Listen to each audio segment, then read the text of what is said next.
Good morning everyone मु सुमंत सार आज विज्ञान विषय आलोचना करी एवं विज्ञान गोटे टॉपिक नहीं कि आसी से टॉपिक ना है परमाणु और अणु है परमाणु को इंग्लिश कहुए एटम्स और अणु को इंग्लिश कहुए मॉलिक्यूल्स। अच्छा पिला माने परमाणु और अणुर नाम तुम निहाती तुम शुणी है एवं रिसेंटली जमी युद्ध होता एटॉमिक बम कथा चलूला हाँ कि नहीं तो तुम्हें जो एटम है मॉलिक्यूल है नाम टी तुम शुणी किंतु आम तार विषय डिटेल आज आलोचना करवा कि परमाणु कौन अणु कौन तार विषय आलोचना करवा है तागर मुझे गोटे छोटिया उदाहरण दूसरी है जो राजमिस्त्री मैंने घर तैयारी करती तो घर तैयारी करने विभिन्न सामग्री आवश्यक होता है जेपरिक इटा बाली सीमेंट इत्यादि है तो से कौन करती ना अनेक गुड़िए इटार समाहार से विराट विराट घर तैयारी करते अर्थात जो घर तैयारी करती तार मूल आधार किए रहा इटा कौन मैंने इटा इटा गुड़ी को नहीं से विराट घर तैयारी कले है ठीक से भड़ी आ गए हिंदी मुहावरा अच्छी कि बूंद बूंद में सागर होता है अर्थात बुंदा बुंदा जोड़ू सागर सृष्टि होता है तो बुंदा बुंदा जोड़र क्षमता अच्छी कि सागर सृष्टि है ठीक से भड़ी आम जो विश्व ब्रह्मांड में रोचे है आम जो विश्व ब्रह्मांड रोचे से अनेक गुड़े पदार्थ गुड़िक अच्छा तो से पदार्थ गुड़िक अनेक गुड़िया क्षुद्र क्षुद्र कणिका को नहीं गठन होता है तो मुझे जेहेतु गोटे मुझे वार्डटा ये कहली पदार्थ से पदार्थर आम पदार्थ कहले आम कौन बुझा से जाना है हो हो पदार्थ पदार्थ को इंग्लिश में कहुए मैटर कौन कहुए मैटर है तो पदार्थ पदार्थ तो पदार्थ क्या कहवा पदार्थ क्या कहवा मैंने anything which has mass and occupy space is called matter अर्थात जार किसी वस्तुत्व अच्छी और रही स्थान आवश्यक करे ताकू आम पदार्थ कही था है तो जार किसी वस्तुत्व थाए जार किसी वस्तुत्व थाए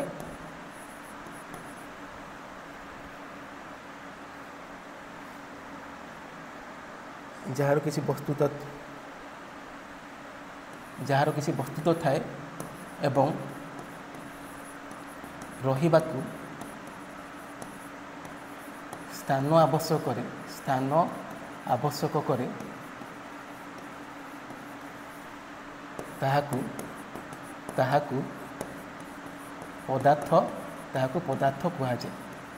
ताहाकू पदार्थ कहुए है तो पदार्थ क्या कहुए बुझल तो पदार्थर अवस्था संबंध में आम विचार करवा जदि भौतिक अवस्था को विचार करवा अर्थात फिजिकल प्रॉपर्टी को जो विचार करवा मुख्यतः तीन भाग विभक्त गोटे है कठिन कठिन इंग्लिश है सॉलिड स्टेट आ गोटे है तरल तार इंग्लिश है लिक्विड स्टेट आ गैसियर तार इंग्लिश है गैसियस स्टेट है तो सॉलिड स्टेट लिक्विड स्टेट और गैसियस स्टेट है या छड़ा दुईटी अवस्था डिस्कवर कराई गोटे है प्लाज्मा अवस्था आ गोटे है बोस आइंस्टाइन संगणित अवस्था है तो मु कहली कि जो पदार्थ जार वस्तुत्व थाए मास थाए हेल्ले कह ये सॉलिड थाए कि नहीं वस्तुत्व तुम मापी पार को नहीं कह हाँ कि नहीं से लिक्विड स्टेट तुम मापी पार कि नहीं तरल पदार्थर वस्तुत्व मापी पार कि नहीं तुम मापी पार है किंतु तुम वायुर ओजन किपर मापिब है गोटे छोटिया उदाहरण दूसरी देख मन को तुम दुकान को गल और गोटे छोटिया बेलून टे आनल है बेलून टी को प्रथम ओजन कल से बेलून टी को प्रथम ओजन कल हेलो ओजन करने फल तार ओजन है मनकर 10 ग्राम है के 10 ग्राम तापर बेलून तुम कौन कर पवन पुरैल आउ थे ओजन कल देख लो कि 13 ग्राम है के 13 ग्राम है अर्थात के डिफरेन्स है 13 - 10 है 3 ग्राम डिफरेन्स है यही 3 ग्राम हूँ से वायुर ओजन तो तुम जान कि वायुर मध्य वस्तुत्व थाए है तार मध्य मास थाए है हो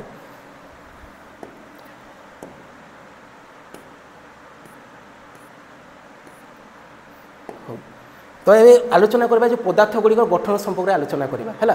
जो प्राचीन भारतर हूँ कि पाश्चात्य देशर वैज्ञानिक मैंने हूँ से पदार्थर गठन संपर्क में विभिन्न मत देते से विभिन्न गवेषणा करते मत देते है तो पदार्थर गठन संपर्क में से विभिन्न मत देते तो जी कि प्रथम पदार्थ को माने मत देते सी है महर्षि कणाद से जड़े भारतीय दार्शनिक थे है द्वितीयटी है ग्रीक दार्शनिक डिमोक्रिटस देते और तृतीयटी है इंग्रेज वैज्ञानिक जॉन डाल्टन किए देते जॉन डाल्टन देते प्रथम मतटी देते है हो तो आगुरी मुझे कहवाक चाहिए जे पदार्थर प्रथम गठन संपर्क मत देते सी है महर्षि कणाद ताने से जड़े भारतीय थे पिला तुम जान जो भारतर जो प्राचीन सभ्यता था विज्ञान और प्रजुक्ति विद्या क्षेत्र में बहु अग्रे था सेते बड़े जो मुनि ऋषि मैंने हूँ बा दार्शनिक मैंने हूँ से गणित और विज्ञान संबंध में विभिन्न तथ्य उपस्थापन करते हैं जहाँ कि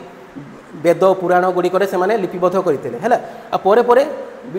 विश्वास करबने से तथ्य गुड़िक सत्य सब्यस्त होता है। तो से क्रम जे पदार्थर गठन संपर्क प्रथम मत दे से महर्षि कणाद। महर्षि कणाद कहले कि प्रत्येक पदार्थ गुड़िक जदि आम विभाजन करी क्षुद्र क्षुद्र कणिकार परिणत हो शेष में एपरी एक क्षुद्र कणिकार परिणत हो कि जहाँ को आउ भांगी हेब ना कि विभाजित करी हेब ना। मन कर ये गोटे पदार्थ रहा है से पदार्थ को विभाजन कराला एमती करागला से विभाजित है छोट क्षुद्र क्षुद्र है शेष में एपरी एक क्षुद्र कणिकार परिणत हो जहाँ को विभाजन करी हेब ना और से ही कणिकार से ना देले परमाणु कौन ना देले परमाणु ना देले है परमाणु ना देले कह कि परमाणु किए प्रथम ना देते से महर्षि कणाद है से पाखापाखि 500 BCE यहाँ कही मत देते है। तापर है जे द्वितीय के मत देले से ग्रीक दार्शनिक डिमोक्रिटस है से कही कि जब पदार्थ गठन संपर्क से कही कि जदि प्रत्येक पदार्थ गुड़िक अनेक गुड़े क्षुद्र क्षुद्र कणिका को नहीं गठित होता है जो कणिका गुड़िक कि अविभाज्य है और से कणिकार से ना देते एटम कौन ना देते एटम एटम ग्रीक भाषा रे एटम शब्द अर्थ है that can not be divided जहाँ को कि विभाजन करी हेब ना किए मत देले से जो डिमोक्रिटस मत देले है। तो पिला माने जदि पचरा गला कि who named the word atom है तुम कौन कह डिमोक्रिटस कह कौन कह डिमोक्रिटस कह है। एबे रहिले जो तृतीय वैज्ञानिक जनक से हेले इंग्रेज वैज्ञानिक जॉन डाल्टन पाखापाखि से 1808 मसीह से मत गोटे परमाणु तत्व देते है जहाँकि बहुत ही प्रसिद्ध होता तांको परमाणु तत्व अनुसार प्रत्येक पदार्थ गुड़िक अनेक गुड़े क्षुद्र क्षुद्र कणिका को नहीं गठित है जहाँ को कि परमाणु कहुए आउ जहाँ कि अविभाज्य कहते किए जॉन डाल्टन कहते। जदि आम विचार करवा 3 जन दार्शनिक मत को जब आम विचार करवा आम यही सिद्धांत उपनीत होगा जे पदार्थ गुड़िक कौन परमाणु को नहीं गठित एवं परमाणु हूँ पदार्थर क्षुद्रतम कणिका जहाँ को कि विभाजन करहेब ना है। तो ये गोटे संज्ञा बाहरीगला। तो जो परमाणु संज्ञा कौन बाहर परमाणु संज्ञा कौन बाहर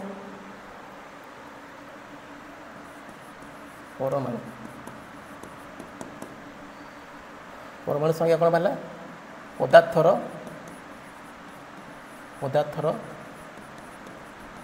क्षुद्रतम कणिका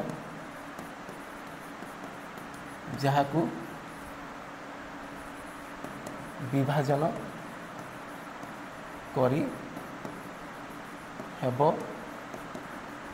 नहीं। तो एटम्स द डेफिनेशन है every matter in the universe is composed of atoms तार माने प्रत्येक पदार्थ विषय में परमाणु गुड़ी को नहीं गठन होता। द्वितीय है atoms are the fundamental building blocks of matter अर्थात प्रत्येक पदार्थर मूल आधार हूँ परमाणु कौन पे परमाणु परमाणु गुड़ी को नहीं पदार्थ गठन होता है। तापर atom does not have independent existence अर्थात एटम्र बा परमाणुर स्वाधीन सत्ता ना से स्वाधीन भाव में रही पारती ना से बहुत ही रिएक्टिव मन गोटे एटम रहा से आ गोटे एटम सहित मिसिक कौन करदेव अणु तैयारी करदेव जो अणुर कि स्वाधीन सत्ता थाए है किंतु परमाणुर स्वाधीन सत्ता न थाए है।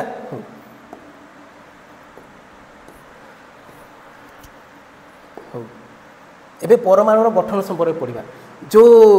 मत देते कि प्राचीन भारतर बा पाश्चात्य देशर जो वैज्ञानिक मैंने मत देते कि परमाणु को भांगी हेब ना कि जितेबाला आधुनिक जुग प्रवेश कला बा आधुनिक विज्ञान जितेबाला प्रवेश कला से ही परमाणु को भांगी है परमाणु को भांगा द्वारा कौन है अवपरमाणु सृष्टि है कौन है अवपरमाणु सृष्टि है अवपरमाणु सृष्टि है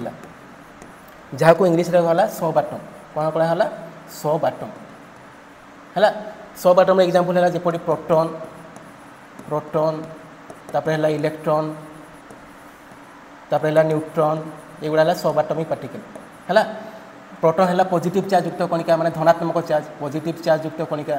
तापर इलेक्ट्रॉन है नेगेटिव चार्ज युक्त कणिका नेगेटिव चार्ज युक्त कणिका आउ न्यूट्रॉन है जीरो चार्ज मान नो चार्ज कणिका नो चार्ज कणिका माने तार चार्ज ना कहार न्यूट्रॉन चार्ज ना है। हो तो जो परमाणु जदि गठन आम विचार करवा तो परमाणुर गठन जो केन्द्र भाग में न्यूक्लियस थी कौन था न्यूक्लियस था न्यूक्लियस से ही न्यूक्लियस थी प्रोटॉन और न्यूट्रॉन को नहीं गठन होता है क्या नहीं प्रोटॉन और न्यूट्रॉन को नहीं गठन होता है। प्रोटॉन है पॉजिटिव चार्ज युक्त कणिका आउ न्यूट्रॉन है जीरो चार्ज बा नो चार्ज युक्त कणिका। तो यह गोटे भारी कणिका थाए है यही भारी कणिका चारिपाखे कौन कहते हैं इलेक्ट्रॉन गुड़िक जो हालुका कणिका गुड़िक रही है इलेक्ट्रॉन इलेक्ट्रॉन जोगुड़िक कि हालुका कणिका गुड़िक से एक निर्दिष्ट कक्षपथर घूरी बुलती है कक्षपथ से घूरी बुलती है तो न्यूक्लियस चारिपाखरे किए घूरी बुले इलेक्ट्रॉन घूरी बुले तो यहीपरि भाव में परमाणुर गठन होता है तो जो अवपरमाणु विषय आउ गोटे क्लास में डिटेल आलोचना करवा कि इलेक्ट्रॉन गुड़िक कौ अक्षर घूरी बुलती कि इलेक्ट्रॉन संरचना किपरि रहा आउ गोटे क्लास में आलोचना करवा है हो आउ गोटे क्लास में आलोचना करवा हो एबे पढ़िबा परमाणुर आकार बा एटॉमिक साइज कहार एटॉमिक साइज एटॉमिक साइज बा परमाणुर आकार संबंध में पढ़िबा है तो परमाणुर आकार एते क्षुद्र जे ताहाकू खाली आखिरे देखिबा दूरर कथा ताहाकू कल्पना करबा मध्ये सहज नुहे है तार आकार बहुत क्षुद्र तार जो आकार मपा जाए तार एकक पाखे नानोमीटर नानोमीटर नानोमीटर नहले आंगस्ट्रम रे मपा जाए है 1 नानोमीटर है 10⁻⁹ मीटर आ 1 आंगस्ट्रम है 10⁻10 मीटर है अर्थात देख हाइड्रोजन परमाणु आकार के 10⁻10 मीटर अच्छी कि नहीं अर्थात 1 आंगस्ट्रम अच्छी है तो जदि 10⁻10 मीटर माने केते जदि तुम जानवा चाहो मन को सेंटीमीटर स्केल नियो है से सेंटीमीटर स्केल 1 सेंटीमीटर 10 कोटी भाग गोटे भाग है 1 आंगस्ट्रम है 1 सेंटीमीटर 10 कोटी भाग 10 कोटी भाग गोटे भाग 10 कोटी भाग गोटे भाग है 1 आंगस्ट्रम बा 10⁻10 मीटर है से देख वाटर मलिक्यूल तार माने रेडियस अच्छी 10⁻9 मीटर तापर है हिमोग्लोबिन 10⁻8 तापर है बालीर 10⁻4 तापर पिंपुड़ी 10⁻3 आउ सेवर 10⁻1 मीटर है हो तो परमाणुर आकार बहुत क्षुद्र जहाँ कल्पना करवा सहज नुहे है तो परमाणु परमाणु गुड़िक नहीं कौन या पदार्थ गठन है जदि आम रासायनिक संरचना को विचार करवा है केमिकल प्रॉपर्टी को जो विचार करवा तो पदार्थ गुड़िक 3 भाग में विभक्त है पदार्थ गुड़िक 3 भाग में विभक्त गोटे है मौलिक मौलिक पदार्थ आ गोटे है यौगिक पदार्थ आ गोटे है मिश्रण पदार्थ आ गोटे है मिश्रण पदार्थ है मौलिक इंग्लीश कहा जाए एलिमेंट एलिमेंट यौगिक इंग्लीश कहा जाए कंपाउंड कंपाउंड आ मिश्रण को इंग्लीश कहा जाए मिक्सचर कौन कहा जाए मिक्सचर है तो प्रथम मौलिक पदार्थ विषय आलोचना करवा तो मौलिक पदार्थ क्या कहा जाए एक प्रकार परमाणु को नहीं गठित पदार्थ को मौलिक पदार्थ कहा जाए कौन कहा जाए एक प्रकार परमाणु को नहीं एक प्रकार परमाणु को नहीं गठित पदार्थ को मौलिक मौलिक पदार्थ कहा जाए बात आपको इंग्लिश कहा जाए एलिमेंट्स एलिमेंट्स है it is made up of same types of atoms है तार डेफिनेशन है से तो एवं 118 मौलिक पदार्थ आविष्कार है से 90-40 है प्राकृतिक प्रकृति में मिली 24टा है कृत्रिम अर्थात मैन मेड है विज्ञान द्वारा प्रस्तुत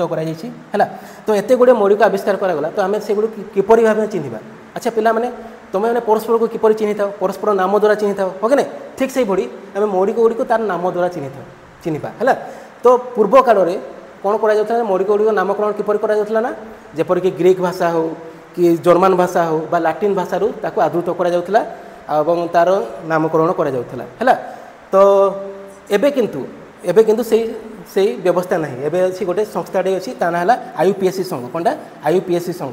IUPAC रो फुल फॉर्म है international union of pure and applied chemistry यही संघटी डिसाइड करुच्ची कि गोटे मौलिकर नाम कौन है तार पारमाणिक वस्तुत्व कौन है तार प्रतीक कौन है किए डिसाइड करुच्ची IUPAC संघटी डिसाइड करुच्ची है यार मुख्य कार्यालय एवं कौन कौटी अच्छी ज्यूरिक अच्छी ज्यूरिक स्विट्जरलैंड अच्छी है यार मुख्य कार्यालयटी बा हेडक्वार्टरटी है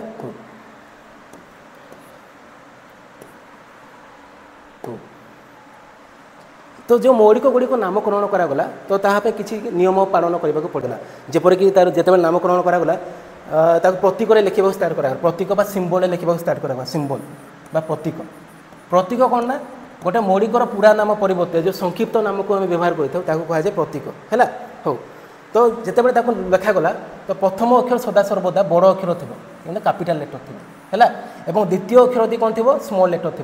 छोट अक्षर थी द्वितीय स्मॉल लेटर थी है जमती है सुनार प्रतीक है ए यू कौनटा ए यू तो ए कैपिटल ए स्मॉल यू लिखा है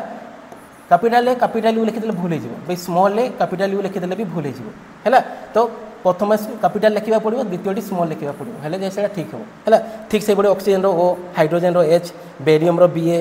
bromine B R neon N E देख ये एन इ एन तापर स्मॉल इ है से hydrogen H capital H aluminium A L cobalt CO chlorine C L zinc Z N iron F E sodium N A potassium K है अच्छा अच्छा पिला मैंने तुमको कहूली ना जो मौलिक गुड़िक जो नामकरण कर लाटिन शब्द अणा जाता तो देख के लाटिन शब्द अणा देख जमीक आंटीमनी आंटीमनी संकेत है एस बी ता लाटिन नाम स्टीबियम आसी कौटू आसी स्टीबियम रु एस बी है कपर कपर लाटिन नाम कौनटा क्यूप्रम क्यूप्रम रु आसी कपर बा तंबा है तंबा कपर है तंबा तंबार प्रतीक है तापर है ओरम सुनार सुनार प्रतीक कौनटा ए यू से लाटिन नाम ओरम रु आसी ए यू है सुना है तापर है आयरन आयरन बा लुहा लुहा को लाटिन नाम रु आसी फेरम फेरम तार संकेत बा प्रतीक है एफी है लुहार संकेत बा लुहार प्रतीक है तापर है सीसा सीसार संकेत कौन पीबी है कौटू आसी प्लम्बम रु आसी पीबी पीबी है सीसार संकेत है तापर है एस जी यहाँ हाइड्रोकार्बन लाटिन नाम रु आसी कहार नामटा मर्क्यूरी एस जी यहाँ कहार मर्क्यूर नाम कौनटा पारद पारदर प्रतीक है एस जी है सेपरी पोटासियम पोटासियम लाटिन नाम कैलियम रु आसी है तो के तार केटा को धराई के यहाँ है पोटासियम कौनटा पोटासियम पोटासियम है ठीक से है आर्जेंटम एजी है यहाँ रूपार लाटिन नाम एजी यहाँ है रूपा रूपा है सोडियम सोडियम संकेत है एन एटा नाट्रियम नु आसी ग्रीक भाषा लाटिन भाषा नाट्रियम रु आसी है टीन यार संकेत है एसएन यहाँ स्टानम रु आसी यहाँ टीन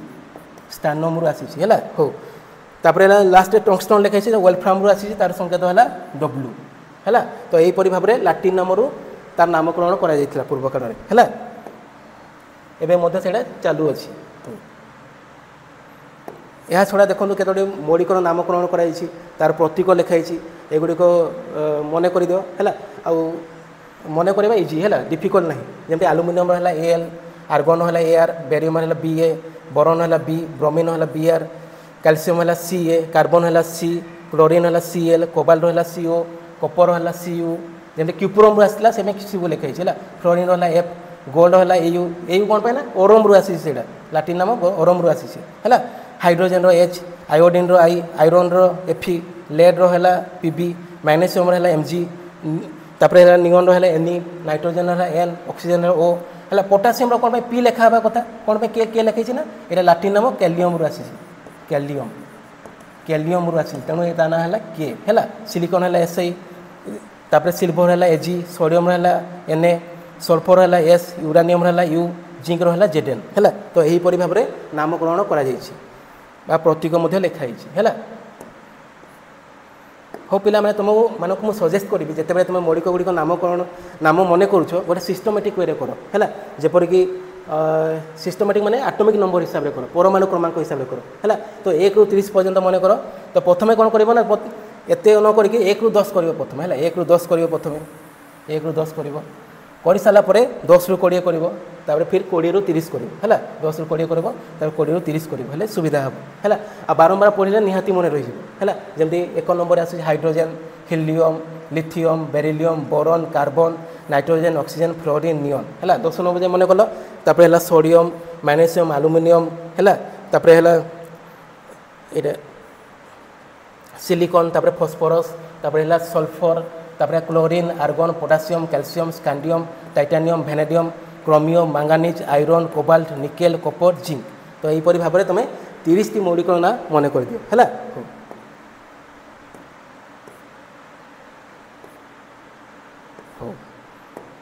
तो पिला माने तो आम ए कौन पढ़ले पदार्थर गठन संपर्क पढ़ले तो सम्यक विवरण ना तो पदार्थटी किपरि सृष्टि है तो प्रथम कौन आसला अबपरमाणु आसला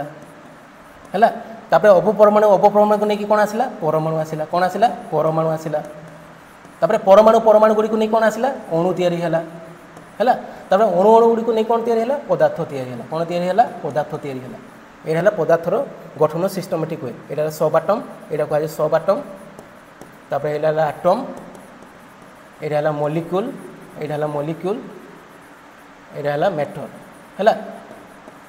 जदि आम यहाँ प्राणी विज्ञान सहित तुलना करवा तो प्राणी विज्ञान में जीव शरीर क्षुद्रतम स्तर कौटा जीवकोश है जीवकोशर विभाजन द्वारा कौन तैयारी हुए जीवकोशर विभाजन द्वारा कौन तैयारी हुए टिश्यू टिश्यू टिश्यू मिसी कौन तैयारी हुए अंग प्रत्यंग मिसी कौन तैयारी हुए शरीर है यही सिस्टमेटिक वे पदार्थर गठन होता है हो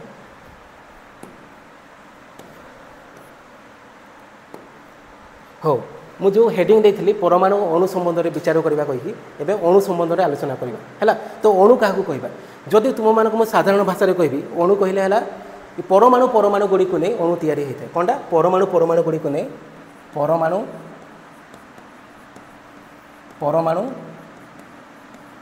गुड़ी को नहीं अणु तैयारी होता है कौन तैयारी होता है अणु तैयारी होता है परमाणु गुड़ी को नहीं अणु तैयारी होता है अर्थात it is made up of atoms माने एटम्स कहले है एटम्स माने परमाणु गुड़ी को नहीं गठन होता है तो जदि तार संज्ञा देखा है डेफिनेशन देखा तो अणु हूँ से ही मौलिक पदार्थ बा यौगिक पदार्थर क्षुद्रतम कणिका है जार कि स्वाधीन सत्ता थाए बा स्वाधीन भाव में रहीपर एवं से संपूर्ण मौलिक गुण को प्रदर्शन कर तो molecule is the smallest particle of an element है और ए compound that can exist independently and shows all the properties of that substance है से पूर्ण मौलिक गुण को प्रदर्शन कर तो यहाँ केमती बुझा तार एग्जांपल देकी बुझे आम हो कि मन कर गोटे परमाणु है हाइड्रोजन परमाणु है तो मुझे प्रथम कौन कही ये हाइड्रोजन परमाणु स्वाधीन भाव रही पारे ना से कौन कर आउ गोटे सिमिलार गोटे आउ गोटे हाइड्रोजन परमाणु सहित मिसीज आ मिसी सारापर से कौन करना हाइड्रोजन अणु या यहाँ हाइड्रोजन अणु यही हाइड्रोजन अणु कौन करना तार स्वाधीन भाव में रहीपर एवं तार कौन रहा से संपूर्ण मौलिक गुण को प्रदर्शन कर अर्थात ये संपूर्ण पूर्ण हाइड्रोजन गैस गुण को प्रदर्शन कर हाइड्रोजन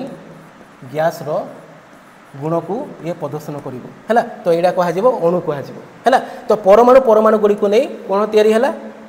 अणु तैयारी है ठीक से भाई आउ गोटे एग्जांपल है ऑक्सीजन अणु तो ऑक्सीजन अणु क्या नहीं गठित ऑक्सीजन परमाणु आउ गोटे ऑक्सीजन परमाणु को नहीं ऑक्सीजन अणु गठित है यही ऑक्सीजन अणुर कौन से पूर्ण ऑक्सीजन गैस गुण को से प्रदर्शन कर तो यहाँ है अणुर एग्जांपल ठीक से भाई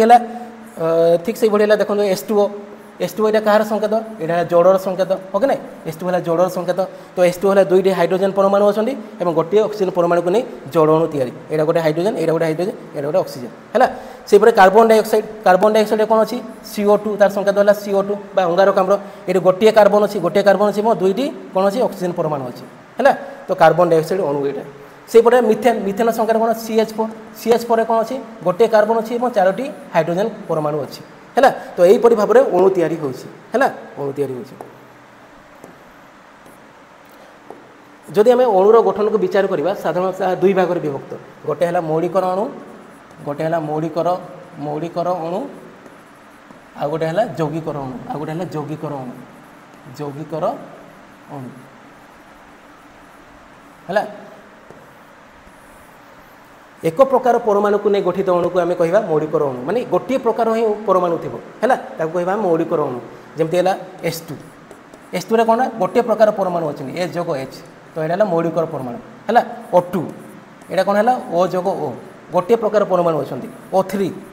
O जोग O है तो ये कौन गोटे प्रकार परमाणु अच्छे यहाँ कौन कहवा यहाँ मौलिकर अणु कहवा ठीक से भाई जैविकर अणु कौन हम ना एकाधिक प्रकार परमाणु को नहीं गठित अणु को आम कौन कहवा जैविकर अणु कहवा है जमती है H2O कहार संकेत जड़र संकेत है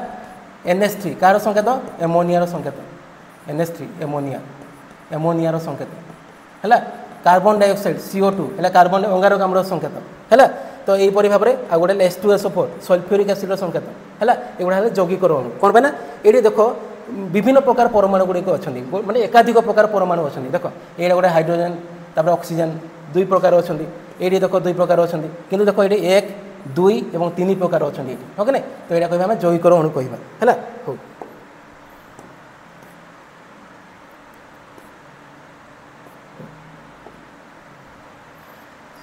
जदि आम अणुरे जदि आम परमाणु संख्या को विचार करवा तो ताहा पुणी आहरी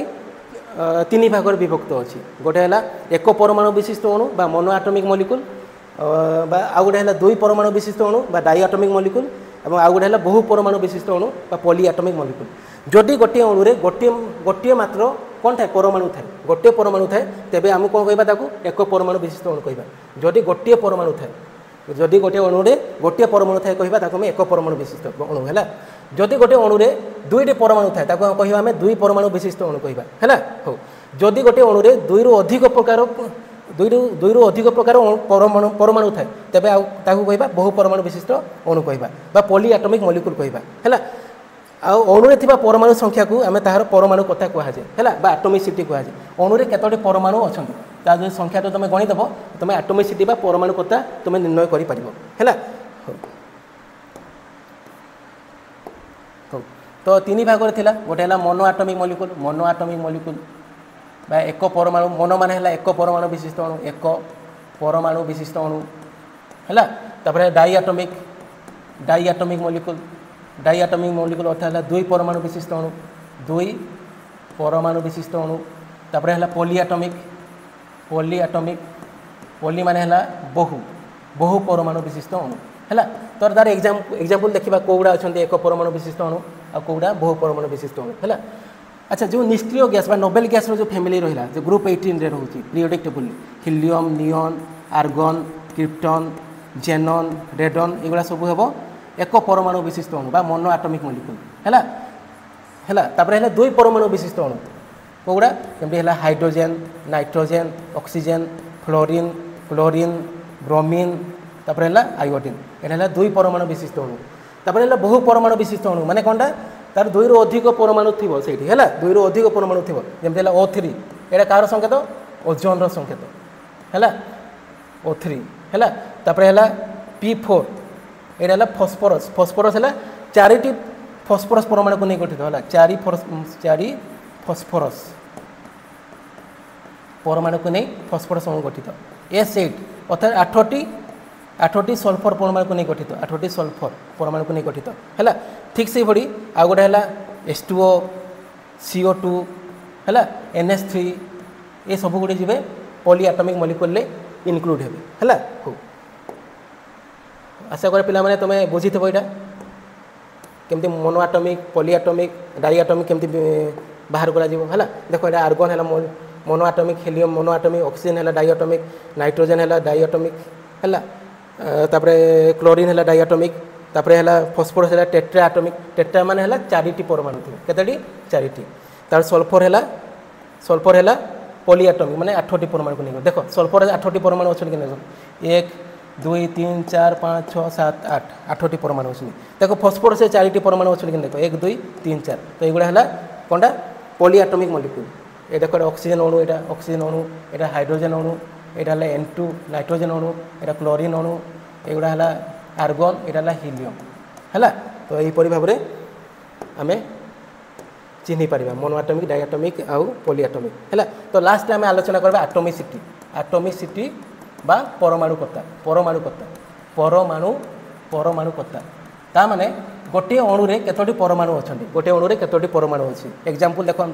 H2O